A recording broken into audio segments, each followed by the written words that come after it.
मंडळी, बाई तुझा आशीर्वाद या मालिकेचा आजचा म्हणजेच 8 जूनचा एपिसोड रिव्ह्यू तुम्ही ऐकत आहात. तुम्ही आतापर्यंत या मालिकेची कथा, स्टोरी सगळी बघितलीच असेल. राजा आणि अवनीने कॉम्प्रोमाइज लग्न केलंय. अवनी आता राजाच्या घरी आली आहे, पण आता राजाच्या घरचे सगळे खूप भावूक झालेत. अवनी राजाची बायको आहे म्हणून ते सगळं यथेच्छ मान सन्मान अवनीचा करत आहेत. अवनी खूप खुश असते, पण कुठेतरी तिला टेन्शन आहे की ती राजाची बायको नाहीये आणि तिला राजाची बायको म्हणून वावरावं लागतंय. हे तुम्ही आतापर्यंत पाहिलंच असेल. अवनीला आता चेंज करायचं असतं तर यांच्या घरात दुसरीकडे चेंज करायला जागा नाही, म्हणून अवनीला ते बाथरूममध्ये पाठवतात. आता हा जो छोटा आहे ना राजाचा भाऊ, सगळ्यात लहाना, तो अवनीला मोबाईलची बॅटरी देतो आणि म्हणतो, वहिनी ही बॅटरी घे.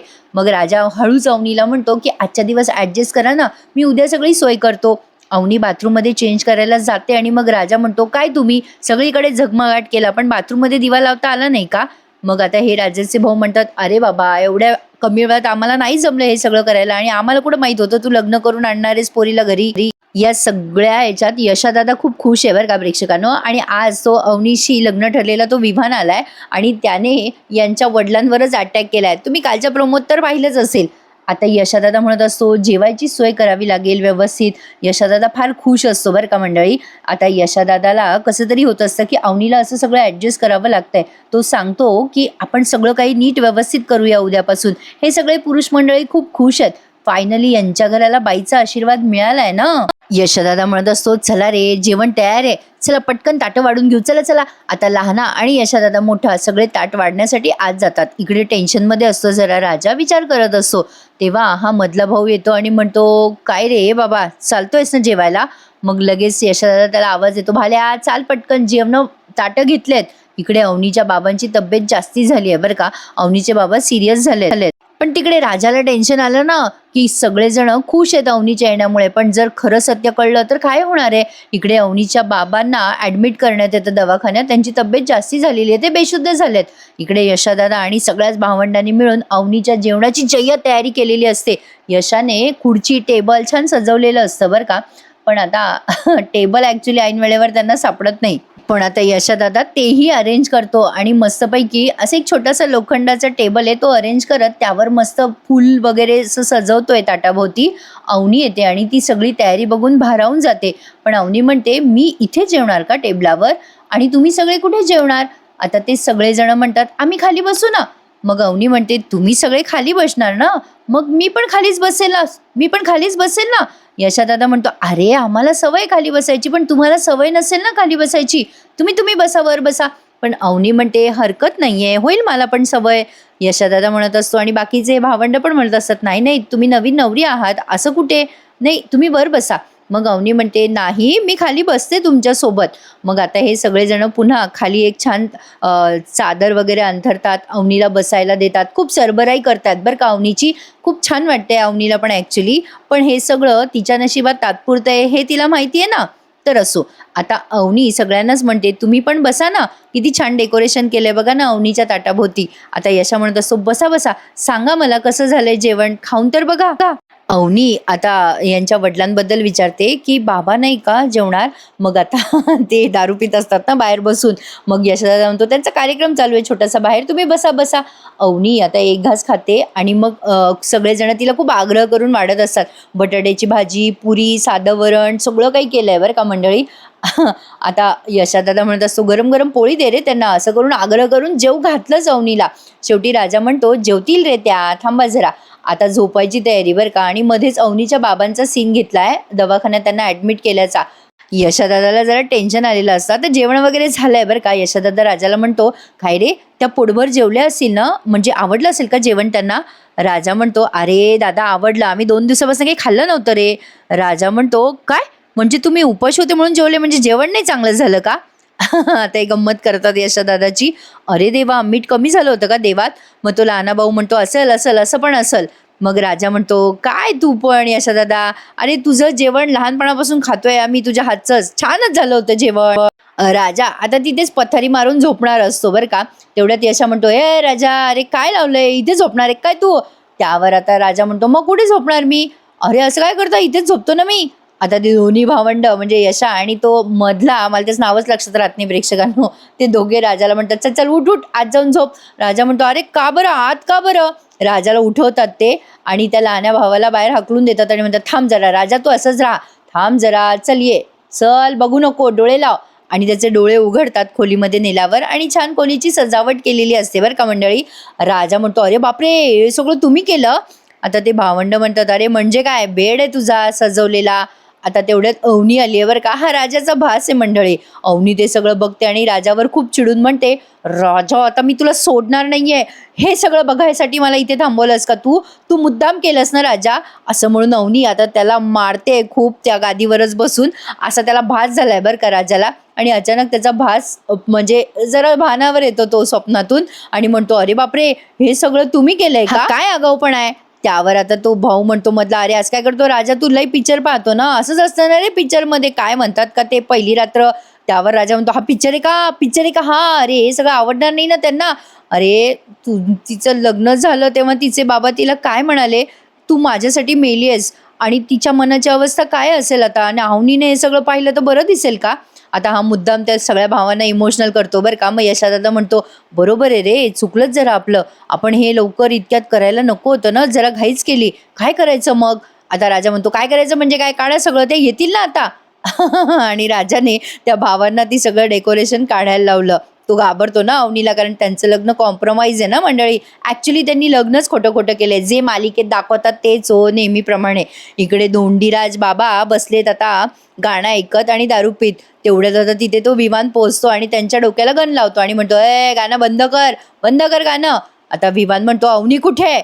आता तो मारायला लागतो बरं का त्यांना आणि खाली पाडतो आणि बंदुकीचा धाक दाखवून म्हणत असतो कुठे अवनी सांग.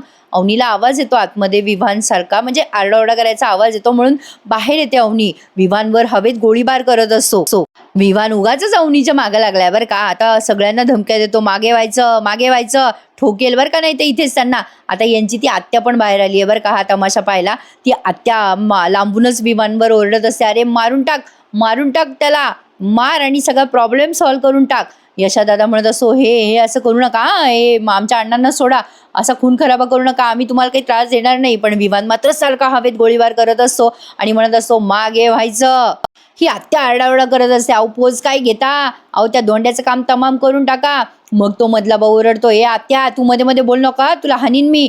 तो काका पण ओरडून म्हणतो कसा मारल्यासारखा बोलतोय, त्याच्या डोक्यावर बंदूक ठेवली आहे ना, टाक उडवून. विमान चिडतो आता आणि म्हणतो ए गप्पा बसा, तुमच्यात काय वाद घालताय, मी गोळी घाली ना आता खरंच याला. आत्या म्हणत असते ओरडून गप करा कायमचं, अरे याला पण सोडू नका, त्या राजाला त्याने पळून आणली ना पोरीला तुमच्या, नका सोडू. आत्याला सगळं वाईट झालेलंच बरं वाटतंय यांचं. तरी असो आता ते धोंडीराज पाटील म्हणतात आता हिला सोडत नसतो मी. विमान म्हणत असतो गोळी घालीन मी आता. अवनी म्हणते सोड त्या सगळ्यांना सोड. आता विमान म्हणतो ऐकणार ना मी तुझं अवनी, सगळं ऐकेल, तुला माझं आधी ऐकावं लागेल, चुपचाप माझ्यासोबत ये. राजा म्हणतो विमान तू डोक्यावर पडलायस का, पोलीस स्टेशनमध्ये आमचं लग्न केलंय आम्ही, तुला माहिती नाही का, तू होता ना तिथे. विमान म्हणतो मी मानत नाही तुमच्या लग्नाला, नाही मानत तुमच्या लग्नाला. अवनी तुला माझ्यासोबत यावंच लागेल. आता ते धोंडीराज म्हणतात ए चल रे, तुझ्या मान्यानं काय फरक पडणार आहे, माझी सून आहे ती, या घरची मालकीण आहे, ती कुठेही जाणार नाहीये. विमान आता पुन्हा त्यांच्या डोक्याला बंदूक लावत असतो. अवनी म्हणते सरक बाजूला विमान, त्यांना त्रास देऊ नकोस. विमान म्हणतो तुला माहिती आहे ना अवनी, मला तू आवडतेस, मला जी गोष्ट आवडते ती मला हवी आहे, तू आत्ताच्या आत्ता माझ्यासोबत ये. तुझ्या भावाला आणि बापाला जमलं नाही ना, ते मला जमलंय, नाहीतर आत्ताच्या आत्ता गोळ्या घालील सगळ्यांना, चल माझ्यासोबत ये. अवनी आता घाबरते बरं का. तो यशादादा सेन्सिबल बोलायला जातो अहो नका मारू आम्हा सगळ्यांना, हे बघा जेवढी माणसं आमच्या घरात आहे तेवढ्या गोळ्या पण नसतील तुमच्याकडे, हे बघा ऐका दादा, हो तुम्ही सोडा माझ्या वडिलांना, असं बंदुकीच्या जोरावर प्रेम मिळत नसतं हो दादा.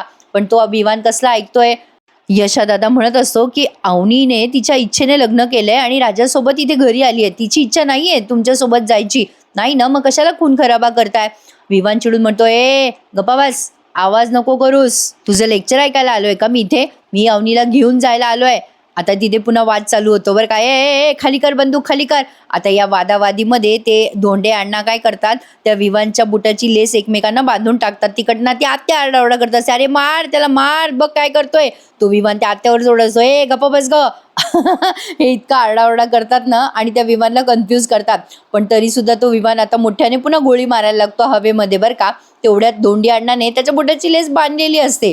यांच्या आरडाओरड्यामध्ये आता तो लगेच लहाना भाऊ हुशारी करतो आणि म्हणतो, बरोबर आहे तुमचं, घेऊन जा आमच्या वहिनीला.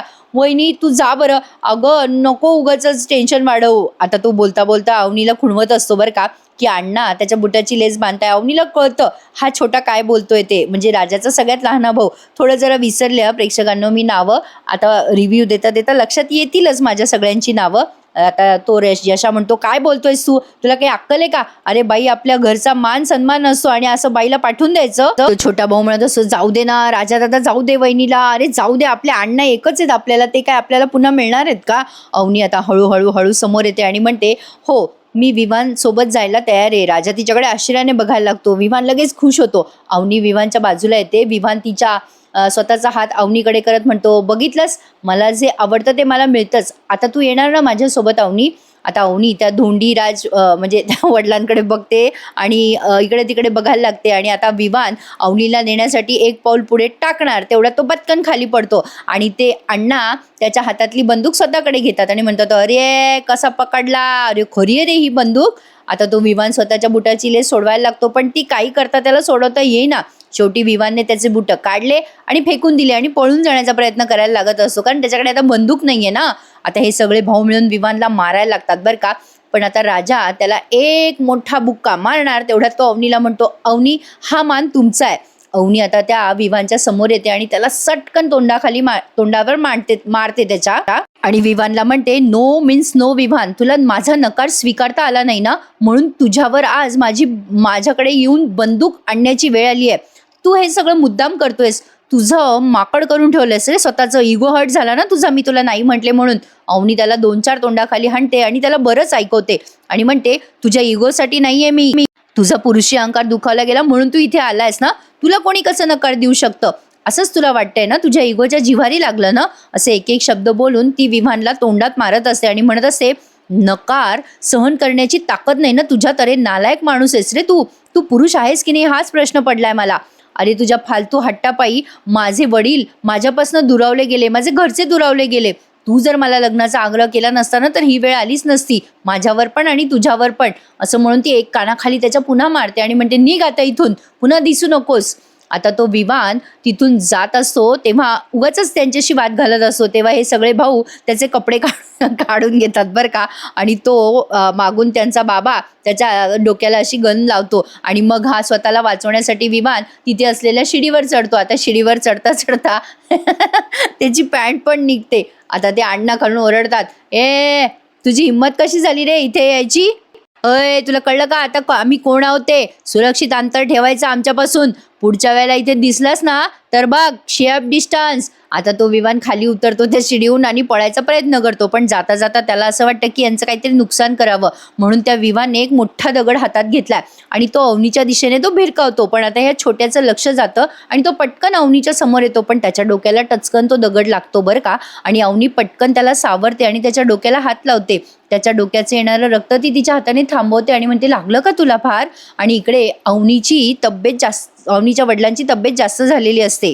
अवनी यशोदाला पटकन म्हणते की हळद आणता का, आणि आता त्याला खूप लागलेलं असतं बरं का त्या छोट्या भावाला. आणि इकडे अवनीचे वडील सिरियस झालेत आणि अवनीचा भाऊ वहिनी सगळेच टेन्शनमध्ये आलेत आणि हा एपिसोड इथून संपून गेलाय. पुढचा प्रोमो छान दाखवलाय त्यांनी. आता राजाला विचारते अवनी, इथे दूध का ठेवलंय? राजा म्हणतो, अहो ते मला सवय आहे ना रोज रात्री दूध पिण्याची म्हणून. आता अवनीला टेन्शन आलेलं असं तेव्हा राजा म्हणतो, काळजी करू नका, अहो इथे तुमचे 5 रक्षण करणारे रखवालदार आहेत आणि त्यांचा एक बाप जवळ बसलेला आहे असं समजा बरं का, आणि निर्धास्त झोपा. तर मंडळी, असा होता आजचा बाई तुझा आशीर्वाद या मालिकेचा एपिसोड रिव्ह्यू. तुम्हाला कसा वाटला माझ्या आवाजात कमेंटमध्ये नक्की कळवा. खूप मोठे एपिसोड दाखवत आहेत ते सध्या 30 मिनिटाचे. हा एपिसोड मी तुम्हाला डिटेलमध्येच दिलाय. बरंच म्युझिक असतं, काय काय स्लो एपिसोड दाखवत. मंडळी, मी माझ्या परीने तुम्हाला डिटेलमध्ये रिव्ह्यू देण्याचा प्रयत्न केलाय. तुम्हाला आवडला असेल तर आपल्या चॅनलला लाईक, शेअर आणि सबस्क्राईब करायला विसरू नका. भेटूयात उद्या पुन्हा एकदा. तोपर्यंत काळजी घ्या स्वतःची आणि चॅनलला सबस्क्राईब करायला विसरू नका. धन्यवाद.